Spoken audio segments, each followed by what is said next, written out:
Halo sobat dimanapun Anda berada. Salam jumpa kembali di channel kesayangan Anda Kilas Unik. Apa kabar semuanya? Semoga sobat semua dalam keadaan sehat walafiat dan selalu berbahagia. Video kali ini, kami akan berbagi informasi mengenai canggihnya sebuah rekayasa genetika yang dikembangkan dalam dunia hortikultura, khususnya pada berbagai jenis buah-buahan.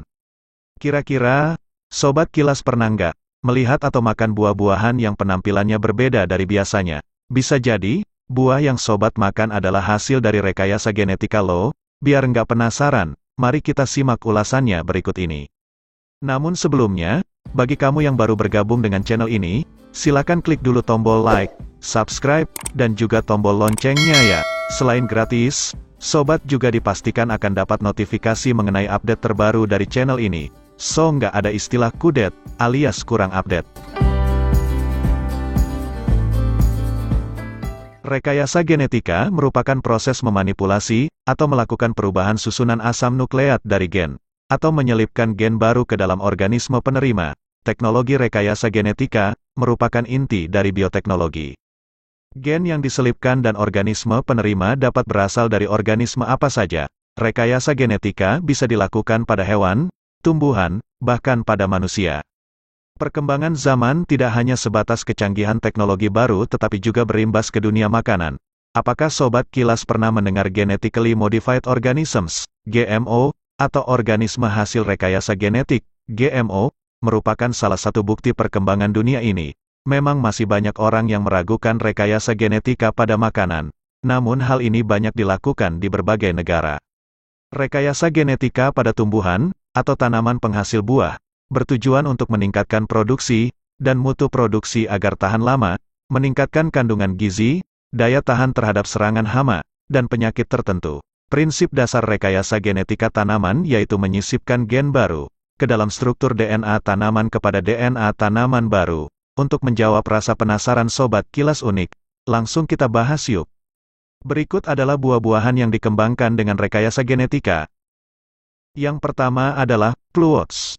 Pluots merupakan buah hasil rekayasa genetika dari buah plum dan aprikot. Pluots sering juga disebut buah telur dinosaurus. Pluots terkenal dengan rasanya yang sangat manis dan juga memiliki tekstur kulit yang lembut.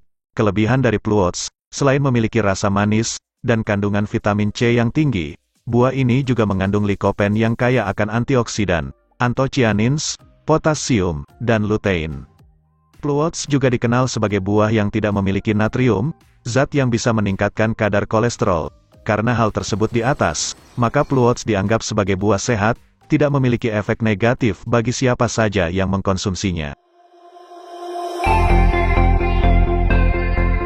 Yang kedua adalah Grapple. Grapple merupakan hasil rekayasa antara apel dan anggur. Buah ini masih berbentuk apel, namun memiliki tekstur seperti anggur, sedangkan rasanya merupakan campuran dari rasa kedua buah. Setelah mengalami rekayasa genetika, keunggulan dari Grapple tidak hanya memiliki rasa baru, tapi kandungan nutrisi yang ada di dalamnya juga mengalami peningkatan. Grapple memiliki kandungan vitamin C sangat tinggi, melebihi kandungan yang dimiliki apel dan anggur. Namun dalam rekayasa genetika, untuk menghasilkan Grapple tidak bisa dilakukan sembarangan. Untuk buah apel merupakan pilihan dengan kualitas yang cukup baik, sementara anggur dipilih jenis tertentu, disesuaikan dengan rasa yang akan dihasilkan. Gen anggur yang dimasukkan pada apel akan sangat berpengaruh kuat terhadap rasa yang dihasilkan. Grapple mulai dipasarkan pada akhir 2011, dan telah tersedia di banyak swalayan di Amerika Serikat.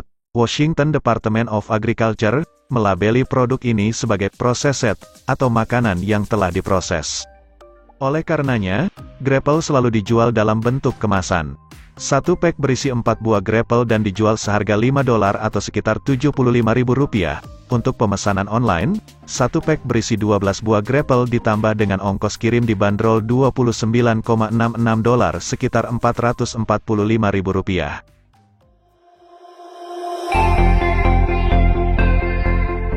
Yang ketiga adalah Cucamelon. Cucamelon merupakan buah hasil rekayasa yang sungguh luar biasa, karena melibatkan 3 jenis buah, semangka, mentimun dan jeruk nipis. Cucamelon punya nama lain yaitu Melotria scabra, melon tikus, semangka anggur dan Mexican sour gherkins, gabus asam Meksiko. Ukuran buah seperti anggur, namun terlihat seperti semangka mini, dan rasanya seperti mentimun dan jeruk nipis. Bahkan bisa ditanam dalam pot dan di luar ruangan. Tanamannya merambat seperti pohon mentimun pada umumnya, dan sering ditanam di dalam pot maupun pekarangan rumah. Kelebihan dari kuka melon sangat kebal terhadap hama, tahan kering. Tanaman buah ini berasal dari Meksiko, dan sudah ada sejak berabad-abad. Kuka melon bisa dikonsumsi dalam berbagai cara, baik dikonsumsi langsung, dicampur salad, atau dicampur sebagai bahan koktail. Meski mini, buah ini kabarnya syarat akan nutrisi seperti vitamin C, mineral, antioksidan, beta-karoten, likopen dan serat yang tinggi. Dengan segudang nutrisi dalam buah berukuran mini, kuka melon kabarnya bisa menurunkan resiko jantung, stroke, kanker hingga melawan penuaan dini.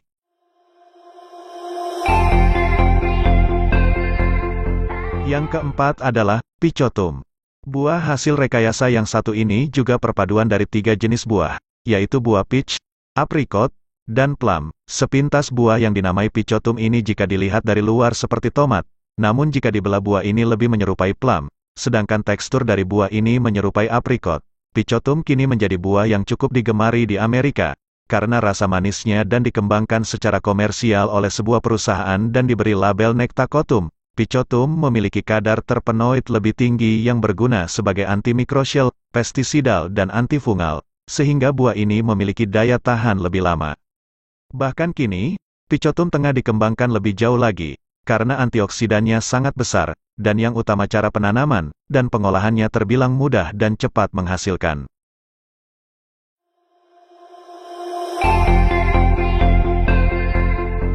Buah yang kelima adalah lemato.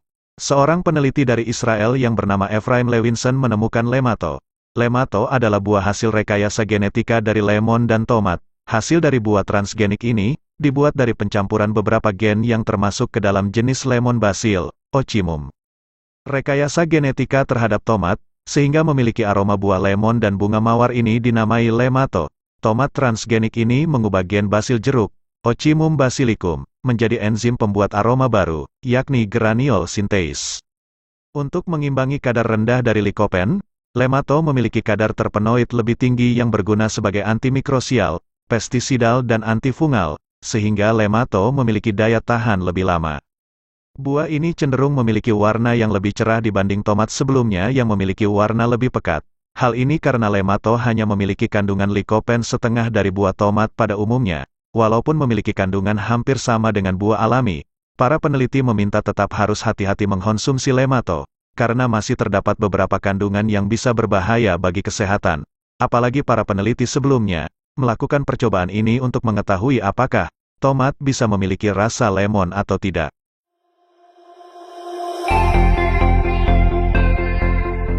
Yang keenam adalah tomat ungu.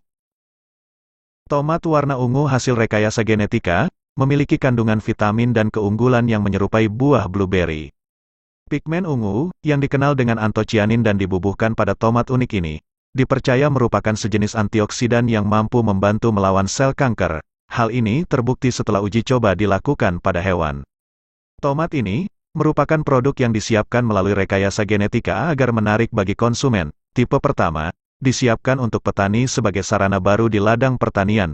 Pigmen ungunya merupakan hasil pemindahan dari sebuah gen, yang diambil dari buah naga. Modifikasi ini kemudian mendorong terjadinya sebuah proses pembentukan zat antocianin terbentuk pada tanaman tomat. Setelah mengalami rekayasa genetika, tomat bisa berumur lebih panjang dengan warna yang tidak lagi merah, melainkan ungu. Kelebihannya, selain lebih tahan lama dari asalnya 21 hari menjadi 48 hari, juga memiliki kandungan nutrisi lebih baik. Salah satunya karena kandungan antocianin yang terkandung dalam tomat. Menurut penemunya, ilmuwan Inggris Profesor Cathy Martin, tomat ungu yang dikembangkan di John Innes Center di Norwich ini akan mendongkrak nilai gizi berbagai produk turunannya, mulai dari saus tomat sampai irisan tomat di atas pizza.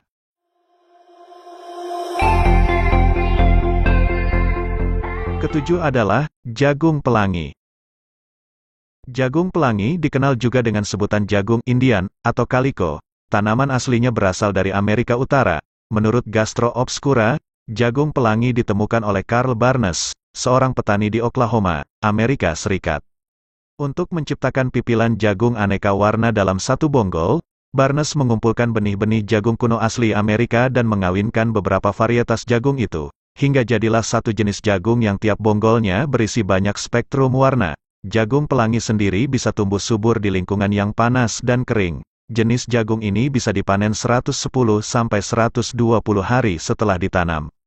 Dibanding jagung manis biasa, jagung pelangi memiliki ukuran sedikit lebih kecil, rata-rata panjangnya 5-20 cm. Warna dominan untuk jenis jagung ini adalah hijau emerald, merah ruby, biru safir, ametis, pink, putih, dan kuning. Jagung pelangi merupakan jenis jagung batu yang mengacu pada lapisan luar bijinya yang keras. Jagung pelangi juga mengandung lebih banyak pati dibanding jagung manis biasa. Tekstur jagung ini kenyal dan berserat. Konsumsi jagung ini juga memungkinkan tubuh mendapat asupan magnesium, fosfor, tembaga, zinc, vitamin B, dan zat besi. Meski asli Amerika Serikat, jagung pelangi juga bisa kamu temukan di Indonesia, khususnya di Cianjur, Jawa Barat. Jagung ini salah satunya dibudidayakan oleh petani bernama Lucky Lukman Hakim.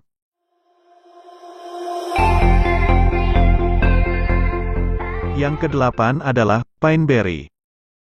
Pineberry merupakan hasil persilangan antara stroberi liar asal Amerika Selatan, Fragaria chiloensis, yang umumnya tumbuh liar di wilayah Chili dengan stroberi asal Amerika Utara, Fragaria virginia. Ukuran pineberry mirip seperti stroberi, karena keduanya masih satu kerabat. Tetapi ada sedikit perbedaan antara keduanya, yakni warna, rasa dan kandungan nutrisi. Warna pineberry lebih didominasi oleh merah muda mendekati putih. Persilangan ini dilakukan dengan menggunakan teknik persilangan alami dan tidak menggunakan teknik rekayasa genetik, yang diambil dari perpaduan pineapple dan strawberry. Pineberry memang memiliki rasa seperti campuran antara jeruk, nanas dan strawberry.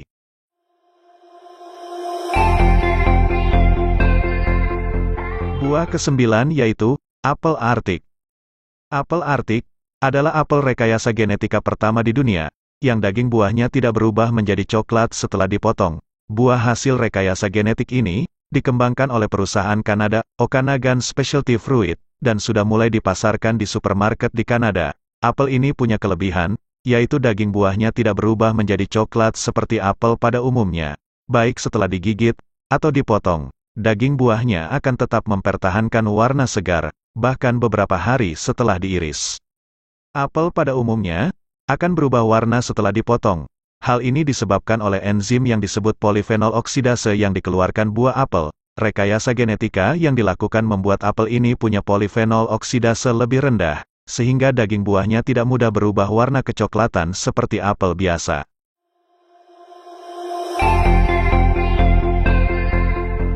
Buah hasil rekayasa genetika ke-10 adalah nanas pink. Nanas dikenal dengan daging buahnya yang berwarna kuning cerah.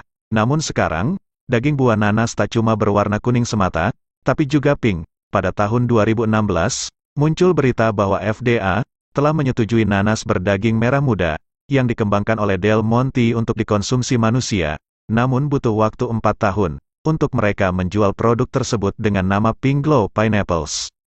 Warna merah muda ini didapatkan dari rekayasa genetik. Nanas ini direkayasa untuk menghasilkan enzim yang lebih rendah dibanding nanas biasa. Enzim ini akan mengubah pigmen beta-karoten, yang membuat warna kuning menjadi pigmen likopen yang menghasilkan warna merah muda. Likopen adalah pigmen yang sama seperti di dalam tomat merah dan semangka. Nanas ini dijual dengan harga $49, atau sekitar Rp735.000 per buahnya. Harga yang sangat mahal untuk sebuah nanas. Pihak Del Monte menjelaskan bahwa nanas sebenarnya membutuhkan waktu selama 24 bulan untuk tumbuh. Dengan pink gloss secara khusus dipetik, dalam panen yang sangat terbatas di pertanian tertentu di Costa Rica. Perusahaan tersebut juga mengklaim buah nanas pink yang disebut permata hutan ini akan memiliki rasa yang lebih segar dan manis daripada nanas konvensional. Selain itu, buah nanas pink ini juga disebut memiliki rasa yang unik dan memiliki aroma seperti permen. Itulah 10 jenis buah hasil rekayasa genetika, yang sudah dikembangkan di berbagai belahan dunia. Salah satu dari buah hasil rekayasa genetika tersebut, bisa jadi, Sobat Kilas sudah pernah menjumpai atau bahkan mengkonsumsinya. Silahkan tulis pengalamannya di kolom komentar ya. Semoga ulasan ini bisa bermanfaat dan menambah wawasan Sobat Kilas. Akhir kata, Mimin ucapkan banyak terima kasih dan mohon dukungan, saran serta masukan dari para sobat setia Kilas. agar kami selalu bisa menyajikan ulasan yang menarik dan lebih baik lagi ke depannya. Ingat, jangan lupa di like, komen dan subscribe ya. Sampai jumpa.